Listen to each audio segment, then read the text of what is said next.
ஒரு பதிவில் வந்துட்டு ஒருத்தங்க கமெண்டில் கேட்டிருக்காங்க, கடவுளை வந்துட்டு காட்டுங்க அப்படின்னு சொல்லி கேட்டிருக்காங்க.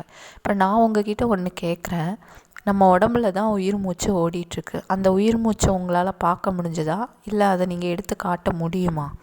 யாராலையுமே அது முடியாது. அது மாதிரி தாங்க கடவுள் வந்துட்டு ரொம்ப தூரத்தில் இருக்காங்க. அவரை நம்ம பார்க்கணும் அப்படின்னா அந்த கலியுகத்தில் அது ரொம்ப கஷ்டம். இருந்தாலும் அதற்கு உண்டான முயற்சிகளை நம்ம எடுத்துகிட்டு இருந்தால் மட்டும்தான் அது சாத்தியம் ஆகிறதுக்கு வாய்ப்பு தான் இருக்குது. அதுக்கு நம்ம இன்னும் பயங்கர ஒரு முயற்சிகளை எடுக்கணும். அப்படி எடுக்கிறவங்களுக்கே வந்துட்டு இன்னும் கடவுள் கண்ணுக்கு தெரியாமல் தான் இருக்காங்க. இப்படி வந்துட்டு சரி, ஓகே, நம்ம உடம்புல இருக்கிற கண்ணு காது மூக்கை வந்துட்டு நம்ம உடம்பையே நம்மளால் முதல்ல பார்க்க முடியுதா? ஒன்று வேணாம், நம்ம உடம்புக்குள்ளே இருக்கிற பார்ட்ஸை நம்மளால் பார்க்க முடியுதா? அதுவே நம்ம கண்ணுக்கு தெரியாமல் தானே இருக்குது. வெளியில் இருக்கிற தோல், அந்த கண், அது மட்டும்தான் பார்க்குறோம். அதுவும் கண்ணாடியில் தான் பார்க்குறோம். நம்மளை நாம் என்றைக்கு பார்த்துருக்கோம் சொல்லுங்கள் பார்க்கலாம். சும்மா வந்துட்டு கடவுளை காட்டு அப்படின்னு சொல்லக்கூடாது. நம்ம வந்துட்டு ஒரு சின்ன ஒரு விஷயம், நம்ம ஒரு ரெக்வஸ்ட்டுக்காக நம்ம ஒரு முன்சிஃப் கிட்ட, கிராம நிர்வாக அலுவலர்கிட்ட போகிறோம். அவங்கக்கிட்ட ஒரு சைன் நமக்கு தேவை. அதுக்கே நம்ம எவ்வளோ காத்திருக்க வேண்டியது இருக்குது சொல்லுங்கள் பார்க்கலாம். ஒரு மோடிக்கிட்ட நீங்கள் டைரெக்டாக போய் பேசிட முடியுமா? அதுக்கு எவ்வளோ வந்துட்டு நம்ம முயற்சி எடுக்க வேண்டியது இருக்குது.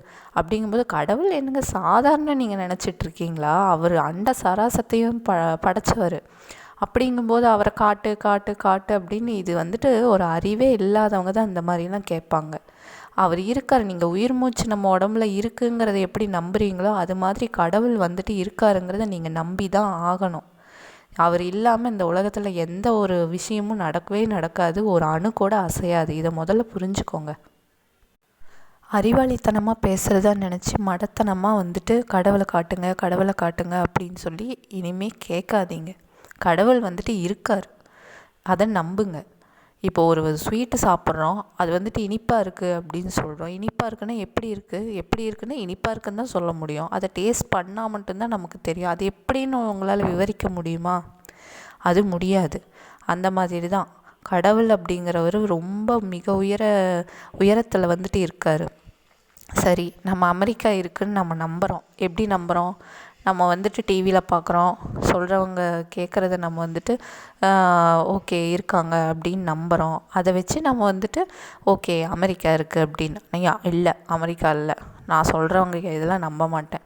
இல்லை, டிவியில் காட்டுறதெல்லாம் வந்துட்டு கிராஃபிக்ஸு, நான் நேரில் போய் பார்த்தா தான் வந்துட்டு நான் அமெரிக்கா இருக்குங்கிறதே நம்புவேன் அப்படின்னா நீங்கள் ஃப்ளைட்டுக்கு அதுக்கு தகுந்த அமௌண்ட்டை ரெடி பண்ணால் மட்டும்தான் நீங்கள் அமெரிக்காவை போய் பார்க்க முடியும்.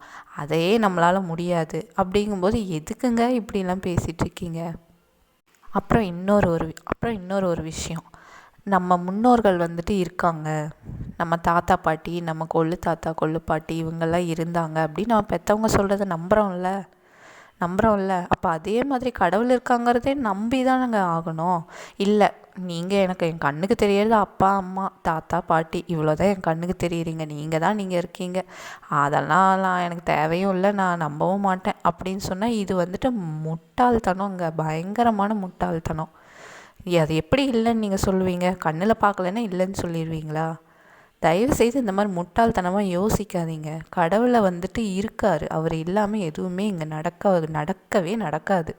கடவுள் இருக்கார், நம்புங்க.